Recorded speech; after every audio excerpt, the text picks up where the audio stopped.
Mapapagod, pero hindi susuko.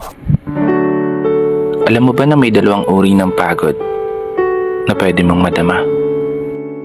Una, yung pagod na itutulog mo lang at pagising mo, okay ka na. Pero may isang uri ng pagod na talagang kakaiba.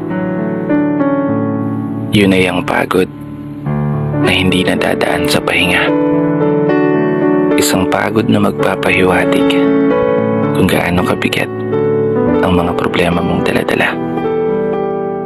Pagod na magpapanginig ng mga luha sa mata.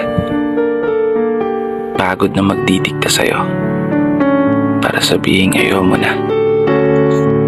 Mapapatanong ka na lang talaga, saan nga ba ang direksyon ng aking mga paa? Mga paang tila pagod na sa kakahakbang. Mga paang ngimay na sa kada tapak sa baitang ng hagdan. Isang hagdan na magdadala sa akin patungo sa isang palapag na pinapangarap ko. Mapapagod, pero hindi susuko. Magpapahinga, pero hindi hihinto. Para sa pamilya at para sa pangarap, palaging pipiliin na magpatuloy.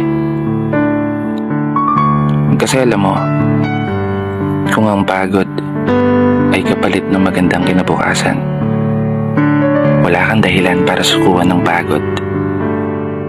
Wala kang dahilan para hindi ka bumangon.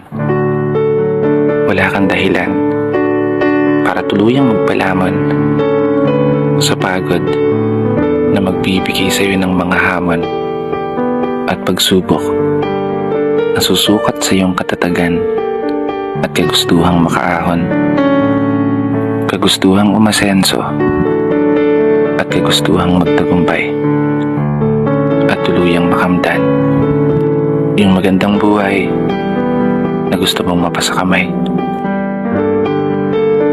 Kaya naman, tatagan mo ang mga paa mo at tibayan ng loob sa iyong paglalakbay at umasa kang kalakip ng bawat pagod ay may masaganang buhay na naghihintay. Sige, umusad ka.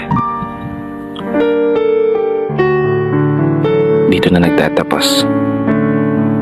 Kaya isang pagpupugay para sa lahat ng mga tao na patuloy sumasabay sa hamon ng buhay.